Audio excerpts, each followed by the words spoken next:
Hello everyone. तो आज हम बात करने वाले हैं मैस्लो के हायरार्की थ्योरी के बारे में।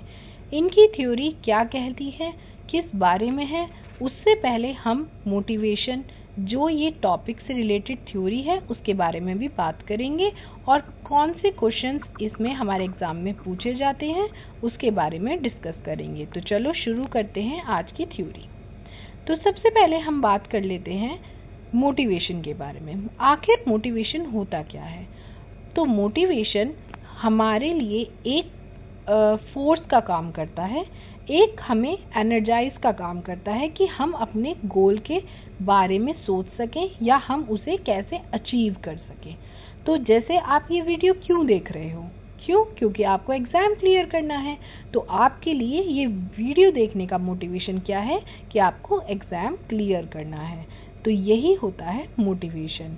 इन्होंने भी ऐसे ही मोटिवेशन के बारे में बात की है, बट उससे पहले कुछ नीड्स को बताया है कि व्यक्ति अपने किस नीड्स को सेटिस्फाई करता है, उस बारे में भी इन्होंने बताया है। तो चलिए शुरू करते हैं आगे मोटिवेशन के बारे में। तो मोटिवेशन के आपको टाइप मिलते हैं 2। बहुत इम्पॉर्टेंट है, इस पर मैं इम्पॉर्टेंट लिख देती हूँ, आप एक बार नोट कर लीजिएगा। मोटिवेशन 2 टाइप के होते हैं, intrinsic motivation and extrinsic motivation. Motivation comes from with in. जो मोटिवेशन अंदरूनी अंदर से आते हैं उन्हें बोला जाता है इंट्रिंसिक।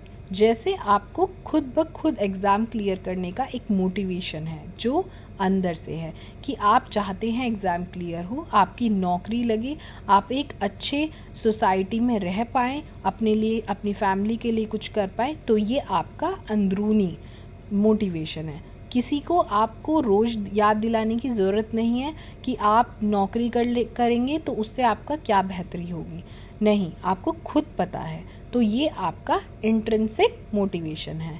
सेकंड आता है आपका एक्सट्रिंसिक मोटिवेशन, जो बाहर से मिलता है। जैसे किसी बच्चे को हम मोटिवेट करते हैं कि वो अच्छा एग्ज़ाम में करेगा तो हम उसको टॉय ला के देंगे या हम उसको रिवॉर्ड, या आपने देखा भी होगा कि स्कूल में फर्स्ट सेकंड थर्ड का प्राइज़ मिलता है ताकि बच्चे मोटिवेट हो सके कि अगली बार उन्हें भी वो प्राइज़ चाहिए।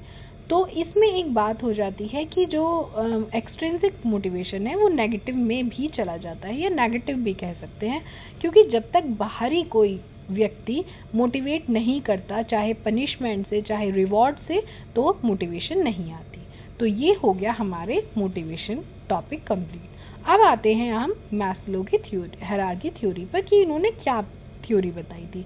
तो उससे पहले हम इनका एक पिरामिड पढ़ लेते हैं। इसे मैस्लो पिरामिड भी कहा जाता है, जिसमें इन्होंने कुछ स्टेप्स बताए हैं कि जब आप फर्स्ट स्टेप कंप्लीट कर लोगे तभी आप सेकंड स्टेप पे जा पाओगे, और सेकंड कर लोगे तो थर्ड पे, थर्ड के बाद फोर्थ एंड फिफ्थ लास्ट। तो ये क्या होती हैं इसके बारे में भी हम बात करते हैं। तो सबसे पहले हम बात करते हैं आपके फिजियोलॉजिकल नीड्स के बारे में। फिजियोलॉजिकल नीड्स क्या होती हैं? इसे कहा जाता है बेसिक नीड, जो एक इंसान को जीने के लिए ज़रूरत होती हैं। जैसे आपकी ब्रीथिंग, आपकी फूड, वाटर, शेल्टर, क्लोथ। तो रोटी कपड़ा मकान जो हम बोलते हैं वो भी इसी में आती हैं। इसके बाद इन्होंने कहा कि जब व्यक्ति ये वाली ज़रूरतें पूरे कर लेता है तो इसके बाद वो जाता है कहाँ? सेकंड स्टेप में जाता है। तो ये उसे आपने तीनों चीज़ के बाद क्या चाहिए? अपना एम्प्लॉयमेंट। अब आपके पास ये सब चीज़ें ज़्यादातर लोगों के पास होंगी, तो इसके बाद आप क्या स्टेप लेना चाहोगे? एम्प्लॉयमेंट का, अपनी प्रॉपर्टी के लिए, अपनी क्या फैमिली के लिए, हेल्थ के लिए, ये सोशल स्टेबिलिटी के लिए, ताकि आपने अब रोटी कपड़ा मकान बेसिक तो आपके पास है, बट इसके बाद आपको क्या मोटिवेशन, क्या नीड्स की ज़रूरत मिलेगी जिससे आप मोटिवेट हो सको कि हमें अब रोज़गार चाहिए, अब एम्प्लॉयमेंट चाहिए, अब हमें एक बेहतर ज़िंदगी चाहिए। ठीक है, उसके बाद जब आपको जॉब भी मिल जाएगी तो उसके बाद आपको अब एक फैमिली की लव एंड बिलोंगिंग कैटेगरी बोलते हैं इसे, कि आपको एक फ्रेंडशिप चाहिए, चाहे वो रोमांटिक हो या आपके फैमिली से हो या आपके दोस्त हो, तब आपके नए नए दोस्त बनेंगे, तब आपको लगेगा कि हाँ मैं एक जहाँ से बिलोंग करता हूँ, या तो मेरी फैमिली के प्रति या मेरी शादी, बच्चे, जब एम्प्लॉयमेंट हो जाएगा तो उसके बाद ये सब के बारे में भी सोचा जा सकता है। तो हम चले जाएंगे इसके बाद थर्ड स्टेप पे।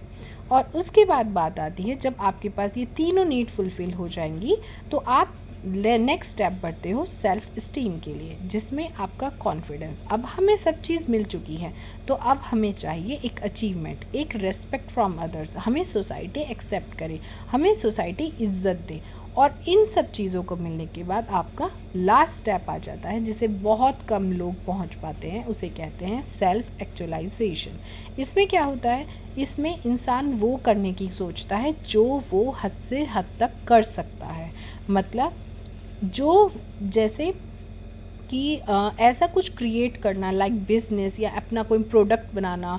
हो सकता है बहुत सारे लोगों को अपना एक बिजनेस ओपन करना हो, बट वो नहीं कर पा रहे, तो वो कब करेंगे, वो जब करेंगे जब उनकी ये वाली सारी नीड फुलफिल हो जाएगी।